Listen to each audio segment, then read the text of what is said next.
आपका जीतना इसलिए ज़्यादा ज़रूरी है क्योंकि बहुत लोग आपके हारने का इंतज़ार कर रहे हैं। नमस्कार दोस्तों, मैं राम कुमार स्टेशन मास्टर फिर आपके सामने एईडीओ से संबंधित बहुत ही महत्वपूर्ण विषय के साथ उपस्थित हूँ, जिसके बारे में आज विस्तार से बात करूँगा। आज का जो महत्वपूर्ण विषय है वो किसी भी सफलता की पहली सीढ़ी है। तो चलिए बिना समय गवाए शुरू करते हैं।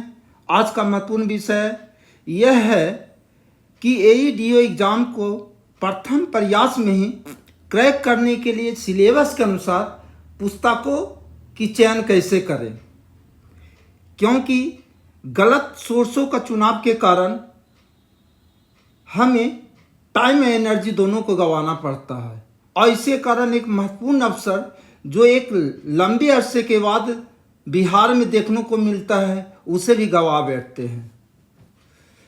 अब बात रह गई कि बिहार एईडीओ की जो सिलेबस के मुताबिक जो सोर्सेज का चुनाव करना है, तो उससे पहले मैं जानना चाहूँगा कि इस सिलेबस से संबंधित जो मार्क्स है वो वेटेज क्या है।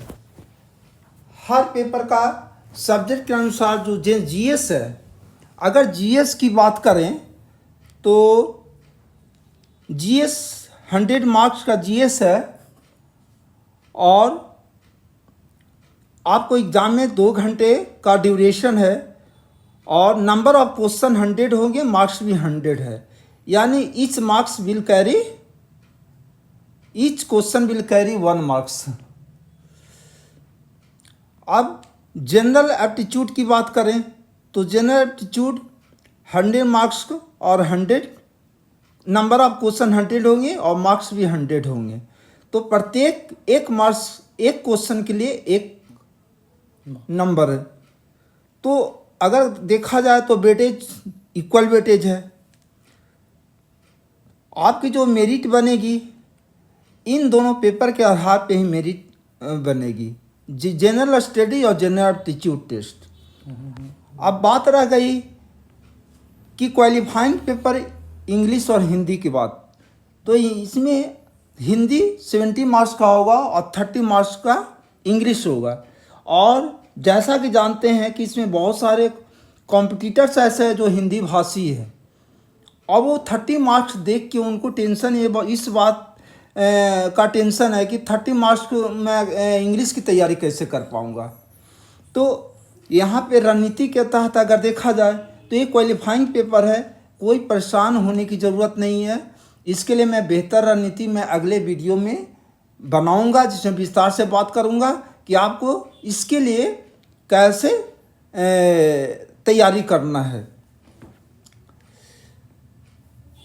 अब जीएस की बात मैं करूं तो आप जैसा कि देख चुके हैं कि जनरल स्टडीज़ का वेटेज 100 मार्क्स का है और इस आधार पे आप पुस्तकों का चयन करना है।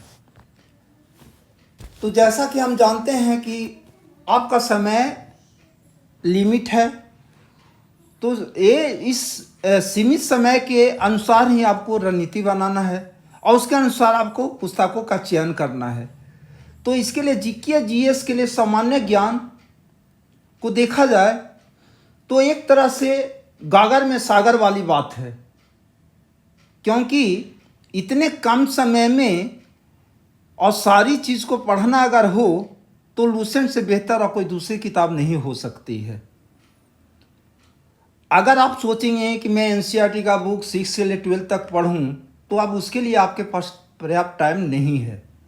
आपको रणनीति बनाना होगा कि कॉम्पिटिटर को compete कैसे करें।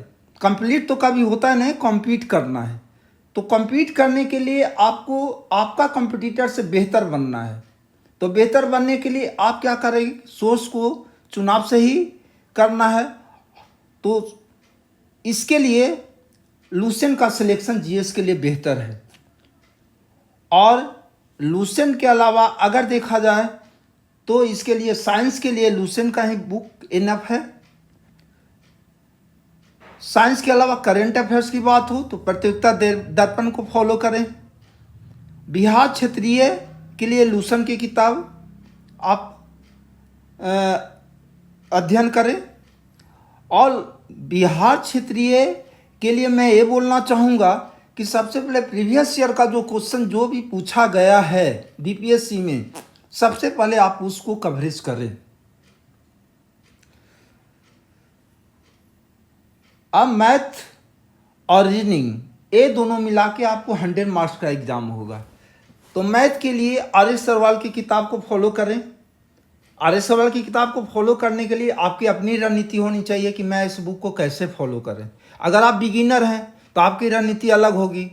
अगर आप मैथ पहले से ही आपकी मैथ पे पकड़ है, आप अच्छे हैं मैथ में, देन आप रिवीजन के तौर पे इसे ले सकते हैं। अब रीजनिंग की बात रही है तो मैं रीजनिंग में स्पष्ट कहना चाहूँगा कि रीजनिंग में आप ज़्यादा समय ना दें, कि किताबों को डेप्थ में जाने की ज़रूरत नहीं है आपको। रीजनिंग का बेसिक कॉन्सेप्ट आप 10 से 15 दिन के अंदर लें और सेट में प्रैक्टिस करें, आपको रीजनिंग पे पकड़ बन जाएगी।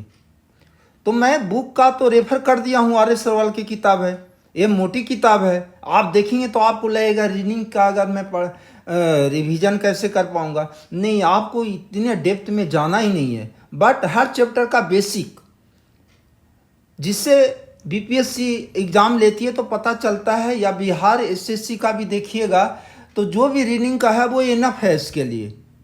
तो आप प्रीवियस ईयर का क्वेश्चन जब बनाएंगे और प्रैक्टिस सेट करेंगे तो आपकी रीजनिंग की तैयारी हो जाएगी। इसलिए रीजनिंग के लिए मैं बुक तो बता दिया हूँ सिलेक्शन के लिए, बट इसके डेप्थ में आपको जाने की ज़रूरत नहीं है।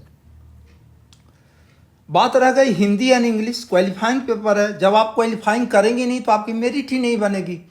तो इसको भी हल्का में लेना नहीं है, लेकिन इसके ऊपर टाइमिंग मैनेजमेंट बहुत बड़ा रोल प्ले करेगा। इस पर आपको ज़्यादा टाइम नहीं देना है।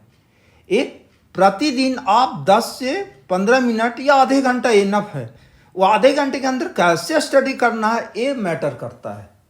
और मैं दावे के साथ कहता हूँ कि 500 क्वेश्चंस का सिलेक्शन, जो प्रीवियस ईयर का क्वेश्चन है जो हिंदी में पूछा गया है, बस आप कर लें, आप बहुत ही इजी वे में क्वालिफाइंग करके आ जाएंगे।